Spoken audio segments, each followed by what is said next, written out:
후보자가 처음 후보로 나와서 언론에서 발언하는 것 중에서 인상 깊었던 표현은 제2의 IMF였습니다. 그래서 제2의 IMF라고 하는 아까 잠깐도 설명하시긴 하셨는데 그 상황 인식 판단 근거는 뭐냐 한번 설명 좀 해주시죠. 제1 97년의 IMF는 어찌 보면은 저희 경제 전체는 비교적 활력이 상승이고 역동인 상황에서 금융위기라는 상황 속에서 생긴 일시적이고 집중적인 충격이었습니다.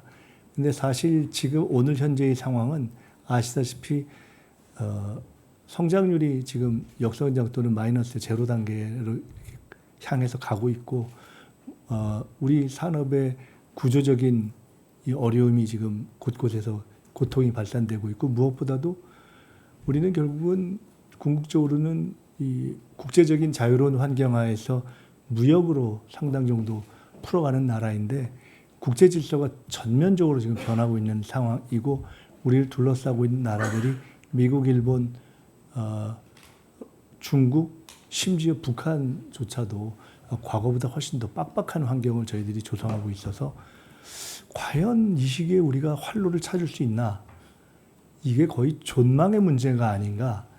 그리고 우리에게 남아있는 골든타임이 6개월에서 1년을 과연 갈 것인가? 라는 것을 솔직히 입 밖으로 내기 어려운 상황이 아닌가. 근데 내야 한다. 그것을 중요하고 그 윤석열 정권이 답답하고 안타까웠던 이유는 그 시기에 헤매서 문제이기 때문에 지금 내란을 극복하고 국가를 국정을 맡게 된 이재명 정부는 솔직하게 마치 IMF 때 상황을 드러내고 금모으기를 하고 했던 때처럼 위기입니다. 열어보니 정말 엉망입니다. 그리고 너무 어렵습니다 하는 것을 국민들께 솔직히 말씀드리고 풀어가지 않으면 안 되는 상황이 아닌가라는 사실은 굉장한 위기감이 생겨서 저도 그 지점에서 말씀을 드린 겁니다. 예, 실제 지금 상황이 힘들다는 걸 국민과 함께 공개를 해야 된다. 그리고 그 속에서 경제 주체들이 큰 차원에서 협력을 해야 된다. 이제 그런 이제 상황 인식 공유가 필요한 것 같다 이런 생각이 들었습니다. 그래서 작년에 정기국회나 예산 특위하는 과정에서 계속 논쟁했던 주제입니다. 그래서 잠깐 그 저희가 인식하고 있는 상황을 좀 전달 한번 하고 싶습니다. 작년에 계속 지적했던 게 당시 대통령이나 총리나 경제부총리가 달나라 사람들 같다. 현장에서의 국민들의 민생의 처절함을 못 느낀다. 그래서 그런 비판을 했었습니다. 실제 추경호 부총리 이게 추경할 생각이 없다. 상저하고 이야기하다 실제 상저 끝나버렸습니다.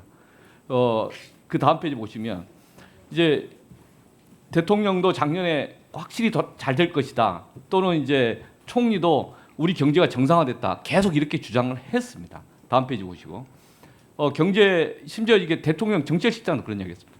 핵심적으로 의사결정한 사람들이 이런 인식을 갖고 있어서 상황을 제대로 파악 못하고 있다. 그러니까 정책도 엉터리 아니냐 이런 비판이었고 다음 페이지 보시겠습니다. 대한민국에서 계속 역대 정부들의 감세 정책, 그 증세 정책을 보면 이명박 정부 감세 정책, 박근혜 정부 증세 정책 잘했다고 좀 보는데 문재인 정부 크게 하지는 못했습니다. 그런데 윤석열 정부 3년 동안에 이 예상되는 그 감세 규모가 80조 가까이 됐었습니다.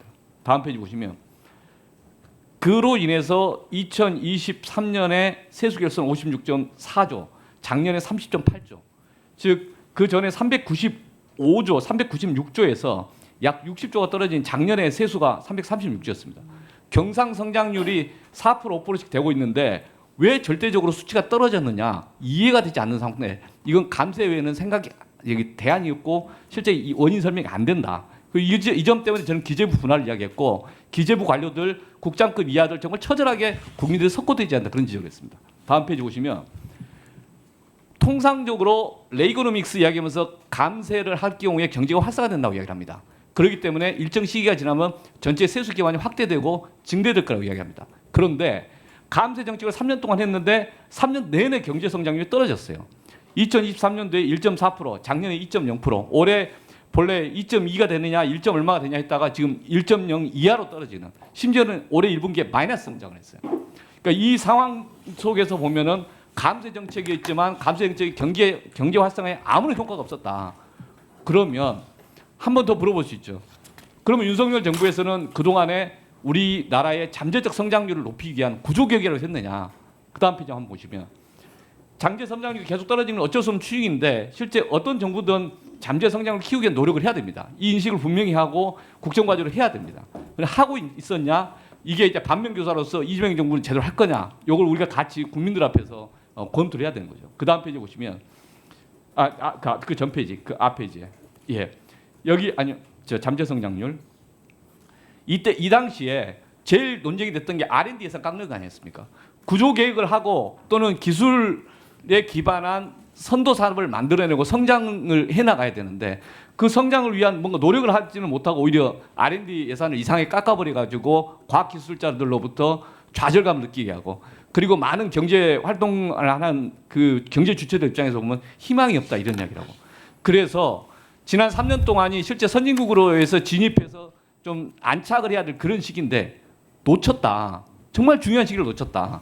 그러면 이재명 정부가 지금 시작하는 시기에서 우리가 재정 기반도 좀 약화된 상태, 세수 기반도 약화된 상태고, 그리고 경제 성장률도 전체적으로 새롭게 터닝 포인트를 만들어야 되는데 어떻게 터닝 포인트를 만들 것인가? 그 당장 미중 간의 갈등 속에서 여러 가지 어려움도 있고, 그러니까 지금 정말 힘든 시기다. 국민들에게 어려운 상황을 놓고 솔직하게 우리는 이러이러한 방향으로 하나씩 찾아가겠습니다. 그리고 그 방향을 끌고 가는 데 있어서 경제 주체마다 창의와 협력이 필요합니다. 라고 진솔하게 이야기해야 되는 거 아니냐. 그리고 그중에 기본 가닥들을 표현해야 되는데 잠재 성장률을 좀 뭔가 회복시키기 위해서 어떤 고민이 있습니까? 우선 저는 지금 주신 말씀처럼 위기론을 명확하게 해야 된다는 절박한 문제의식을 가지고 있습니다. IMF보다 어렵다는 것을 명확하게 인식해야 합니다. IMF 때보다도 경제의 바닥이 어렵고 구조가 어렵고 우리가 상대해야 되는 미국, 일본, 중국, 러시아, 북한이 훨씬 까다로운 상태에 처해 있어서 사실은 저는 이재명 대통령께서 마주하는 국민과 함께 마주하는 현재의 상황은 김대중 대통령이 IMF 때 맞이했던 상황보다 10배 이상 어렵다고 솔직히 보고 있습니다.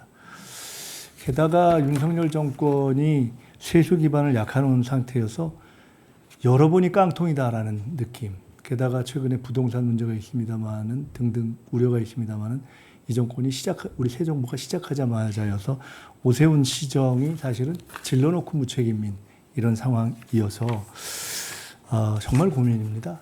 말씀처럼 첫 번째 방법은 저는 솔직하게 국민의 집단지성과 위기감을 함께 나누는 것이 시작이라고 봅니다. 시작하는 것이 좋다고 보고요.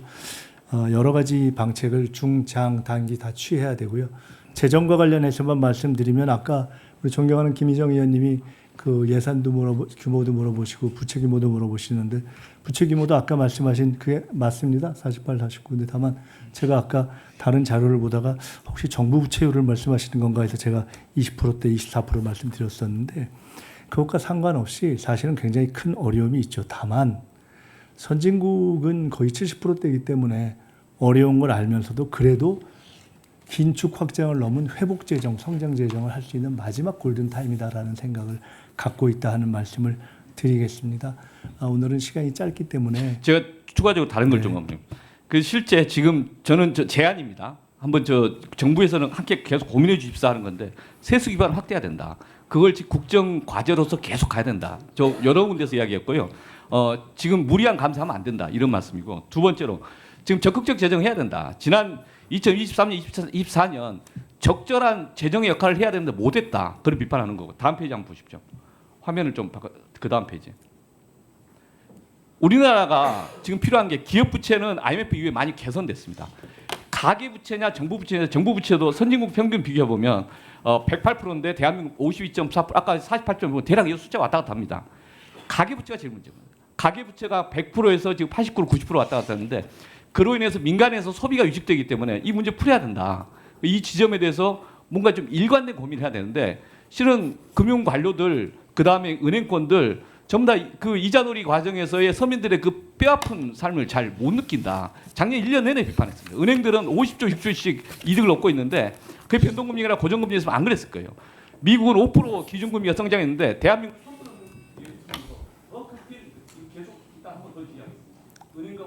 한 말씀만 한테 드리겠습니다. 세수 기반 확대를 하고 더 이상 실용적 효과도 검증되지 않는 것으로 드러난 감세 정책을 더 확대해서는 안 된다는 지적에 동의하고요. 장기적인 성장의 회복과 더불어서 우선 현재의 민생의 어려움을 풀어야 되는데 제일 큰 것이 가계부채 문제고 물가 문제입니다. 이에 대해서 대통령께서도 워낙 강하게 걱정을 하기 때문에 지적을 하고 계신 것이고 가만히 최근 이 새 정부 들어서고 나서 대통령께서 지적하신 내용들을 쭉 보면 물가, 가계부채, 예대금리 등등 그러한 국민들에게 직접 타격을 주는 부분으로 집중되어 있다는 것을 이해하실 수 있을 겁니다.